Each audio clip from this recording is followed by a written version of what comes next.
High, তুমি কি জানো যে নাউন কাকে বলে, কিংবা what is the difference between proper noun and common noun? আবার তুমি কি জানো যে কংক্রিট নাউন আর ম্যাটেরিয়াল নাউনের ডিফারেন্সটা কি? আবার তুমি কি জানো যে অ্যাবস্ট্রাক্ট নাউন কাকে বলে? নমস্কার, আমার নাম সৈকত পোদ্দার। আজকে আমি নাউন সম্পর্কে তোমাদেরকে বোঝাবো আমার ইউটিউব চ্যানেলের মাধ্যমে। তো প্রথমে আজকে আমরা শিখবো যে প্রপার নাউন অ্যান্ড কমন নাউনের মধ্যে ডিফারেন্সটা কী। সো আমাকে প্রপার নাউন আর কমন নাউন এই ডিফারেন্সটা বোঝার আগে আমাকে জানতে হবে যে নাউন কাকে বলে। ওকে, নাউন মানে কি? নাউন মানে এই পুরো বিশ্ব ব্রহ্মাণ্ডে যা কিছুর নামকে আমি বোঝাই সেটাকেই বলা হয় নাউন। নাউন মানে কি হতে পারে? কোনো দেশের নাম হতে পারে, কোনো পাখির নাম হতে পারে, কোনো পশুর নাম হতে পারে, কোনো জাতির নাম হতে পারে, কোনো বস্তুর নাম হতে পারে। যে কোনো কিছুর নাম যখন আমরা বলি তখন সেটাকে কি বলা হয়? তখন সেটাকে বলা হয় নাউন। এইবার নাউনের মধ্যে যে প্রকারভেদগুলো রয়েছে সেগুলো আমরা জানবো আজকের এই ভিডিওর মাধ্যমে। সো প্রথমে আমরা যেটা শিখবো সেটা কি? প্রথমে শিখবো হচ্ছে কোনটা প্রপার নাউন, কোনটা common noun. So common noun মানে আমার মাথায় কি আসতে পারে? কমন, যেটা সাধারণ। মানে কি? ধরো আমি যদি বলি কান্ট্রি, কান্ট্রি মানে কি? আমি যে কোনো দেশকে আমি আইডেন্টিফাই করতে পারি, যে কোনো দেশ। এটা ইন্ডিয়া হতে পারে, এটা পাকিস্তান হতে পারে, জার্মান, ভুটান, বাংলাদেশ, যে কোনো দেশকে আমি আইডেন্টিফাই করতে পারি এই কান্ট্রি শব্দের মাধ্যমে। সুতরাং যে শব্দটা সর্বত্র বিরাজমান, মানে কি? যার দ্বারা আমি সবাইকে আইডেন্টিফাই করতে পারি, সেটাকে বলা হয় কমন নাউন। আমি যদি বলি স্টুডেন্ট, স্টুডেন্ট মানে কি বোঝো তুমি? স্টুডেন্ট মানে বোঝো যে ছাত্র, একটা ক্লাসরুমে অনেক ছাত্র বসে থাকে, তো স্টুডেন্ট কথাটা যখন বলছি এইটাকে বলা হয় হচ্ছে কি? এটাকে বলা হয় কমন নাউন। আমি যদি বলি প্রাইম মিনিস্টার, প্রাইম মিনিস্টার মানে যে কোনো দেশের প্রাইম মিনিস্টার হতে পারে, কিন্তু আমি কিন্তু কাউকে স্পেসিফাই করছি না। আমি শুধু বলছি কি প্রাইম মিনিস্টার এটা একটা ডেজিগনেটরি পদ, যেখানে কি হয়, যেখানে আমি এই কথার মাধ্যমে যে কোনো দেশের একটা প্রধানমন্ত্রীকে আমি বলছি, কিন্তু আমি কিন্তু স্পেসিফাই করছি না কোন দেশের প্রাইম মিনিস্টার। সুতরাং এটা কমন ফ্যাক্টর, এইটাকে বলা হয় হচ্ছে কমন নাউন। তাহলে আমাকে জানতে হবে প্রপার নাউনটা কি। প্রপার নাউন হচ্ছে আমি যখন এই সবার মধ্যে থেকে একজনকে আইডেন্টিফাই করব। আমি যদি বলি, ধরো আমার ক্লাসরুমে যখন আমার কাছে যখন ছেলেমেয়েরা ক্লাস করতে আসে তখন সবাই আমার কাছে পড়তে আসে, তো পড়তে আসার মধ্যে সমস্ত ছাত্রদের মধ্যে আমি যখন একজনকে বলি যে রাজীব, রাজীব আমার স্টুডেন্ট, এই যে সব ছাত্রের মধ্যে থেকে আমি যখন রাজীবকে তুলে ধরলাম, এই রাজীব কথাটা কিন্তু কি হলো? প্রপার নাউন হলো। আর স্টুডেন্ট কথাটা কিন্তু আমার কি হলো? কমন নাউন হলো। এইটা হলো ডিফারেন্স।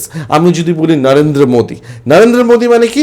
প্রাইম মিনিস্টার, অবশ্যই প্রাইম মিনিস্টার, কিন্তু কোন দেশের প্রাইম মিনিস্টার? ভারতবর্ষের প্রাইম মিনিস্টার। এই যে আমি স্পেসিফাই করলাম আলাদা করে, এইটাকে বলা হয় হচ্ছে প্রপার নাউন। প্রপার নাউন মানেই মাথায় রাখবে আমি যখন সবার মধ্যে থেকে একজনকে আমি আইডেন্টিফাই করব তখন সেটা প্রপার নাউন। কমন নাউন কি? যেটা সবার মধ্যে বিরাজমান, সেটাকে বলা হয় কি? Common noun. সো এইটা হচ্ছে ডিফারেন্স হলো প্রপার নাউন এবং কমন নাউনের। এইবার আমরা শিখব যে কোনটাকে বলা হয় কাউন্টেবল নাউন, কোনটাকে বলা হয় আনকাউন্টেবল নাউন। কাউন্টেবল মানে কি? যে জিনিসটাকে আমরা গুনতে পারি। কোন কোন জিনিসকে আমরা গুনতে পারি? যেমন আমার হাতের সামনে কতগুলো পেন রয়েছে, পেনটাও একটা নাউন। আমি বলেছিলাম যার নাম থাকে তাকেই বলা হয় নাউন। আমি কিন্তু গুনতে পারছি, এটা 1 2 করে এরকম করে কাউন্ট করতে পারছি। তার মানে যে জিনিসটাকে আমি গুনতে পারি সেইটাকে বলবো কাউন্টেবল নাউন। কোনটাকে গুনতে পারি? চেয়ার গুনতে পারি, টেবিল গুনতে পারি, anything we can count, like mobile phone, হ্যাঁ, লাইক টেবিল, চেয়ার, আমার কাছে লাইক পেন, পেন্সিল, এগুলোকে কিন্তু আমি গুনতে পারি। সুতরাং যে জিনিসটাকে আমি কাউন্ট করতে পারছি, আমি গুনতে পারছি, সেটাকে বলা হয় কাউন্টেবল নাউন। তাহলে আনকাউন্টেবল নাউন কি? যেটাকে আমি গুনতে পারছি না। গুনতে পারছি না কোনটাকে? যেমন হচ্ছে আমি যদি বলি তোমাকে দুধ, আমি গুনতে পারবো? তো আমি তোমাকে 1 গ্লাস দুধ দিয়ে বললাম গুনে তো বলো কটা দুধ আছে এর মধ্যে, বলতে পারবে না। যদি বলি জল, জল তুমি কি গুনতে পারবে? জল কিন্তু তুমি গুনতে পারবে না।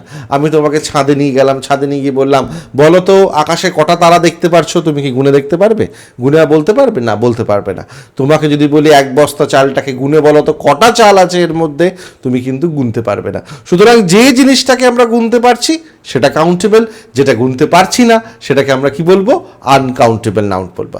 এইবার আমরা শিখবো হচ্ছে কালেকটিভ নাউন কাকে বলে। কালেকটিভ নাউন মানে কোনটা? কালেকটিভ নাউন মানে সবসময় মাথায় রাখবে যেটা গ্রুপ, মানে একটা দলকে বোঝায়, কখনো সিঙ্গেলকে বোঝায় না, একটা দল। ধরো রাস্তায় কোনো অ্যাক্সিডেন্ট হয়েছে, সেখানে দেখবে সেই অ্যাক্সিডেন্টটাকে ঘিরে অনেক লোক জড়ো হয়েছে। এই যে ভিড়টা আমরা কি বলি, অনেক মানুষের ভিড় জড়ো হয়েছে, এই যে ভিড়টাকে আমি বোঝাচ্ছি, এইটাকে কিন্তু আমি কি বলবো, কালেকটিভ নাউন। আর এই ভিড়টার নাম কি? ভিড়টার নাম হচ্ছে ক্রাউড, CROWD, ক্রাউড। ক্রাউড মানে বলা হয় মানুষের ভিড়।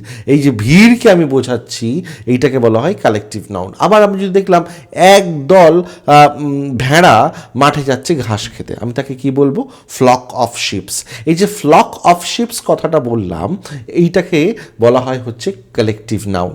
আমি দেখলাম যে একদল উকিল একটা বসে কোনো কেস নিয়ে আলোচনা করছে, এই দলটাকে বলা হয় জুরি, JURY। এই যে গ্রুপিজম জিনিসটা রয়েছে, এইটাকে বলা হয় কিন্তু কালেকটিভ নাউন। ধরো একটা সৈনিক রাস্তা দিয়ে হেঁটে যাচ্ছে, তাকে আমি বলবো সোলজার। কিন্তু অনেকগুলো সৈনিক একটা দল বেঁধে রাস্তা দিয়ে ধরো প্যারেড করতে করতে যাচ্ছে, সেটাকে আমি বলবো কি, সেটাকে আমি বলবো আর্মি। আর্মি মানে কিন্তু সবসময় মাথায় রাখবে এটা কালেকটিভ নাউন, যেটা গ্রুপে রয়েছে। সুতরাং এইটাকে, যে নাউনটা গ্রুপে থাকে তাকেই বলা হয় হচ্ছে কালেকটিভ নাউন।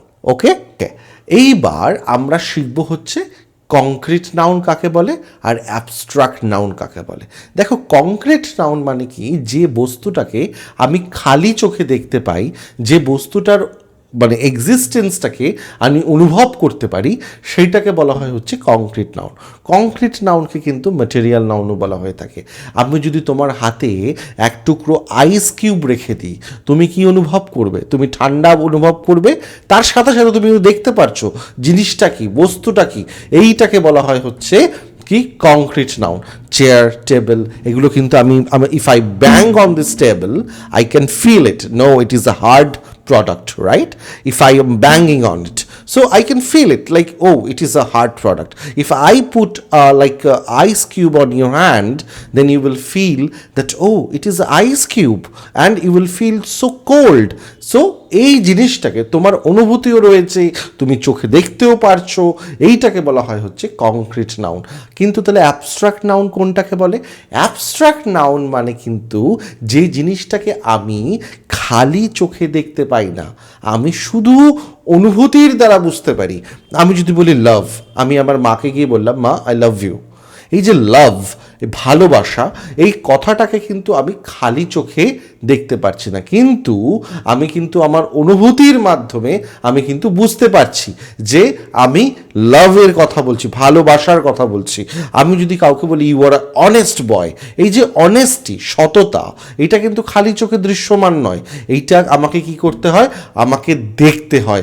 কিসের মাধ্যমে? মনের চোখ দিয়ে, যেটা আমরা খালি চোখ দিয়ে, এই ভগবান যে চোখ দিয়েছে সেটা দিয়ে কিন্তু আমরা দেখতে পাই না।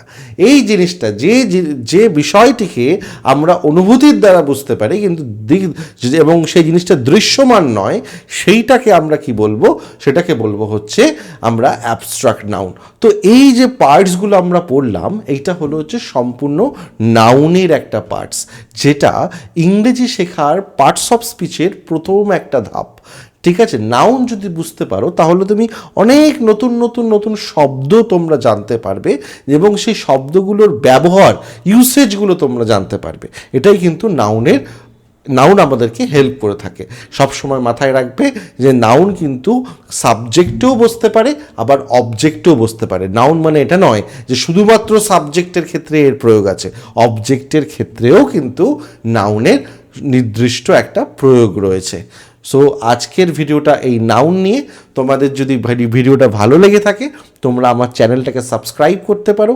আগামী দিনে আমি চেষ্টা করব আরও নতুন নতুন ভিডিও দেওয়ার, যাতে তোমরা আমার ক্লাসের এই ভিডিওগুলো বুঝতে পারো এবং তোমাদের যা গ্রামাটিক্যাল ডাউটস আছে তোমরা সেগুলো ক্লিয়ার করতে পারো। আর যদি মনে করো তোমরা আমার লাইভ ক্লাস জয়েন করবে, তোমরা কিন্তু আমার লাইভ ক্লাস জয়েন করতে পারো। নিচে যে নাম্বারটা দেওয়া আছে এই নাম্বারে কল করে। ধন্যবাদ।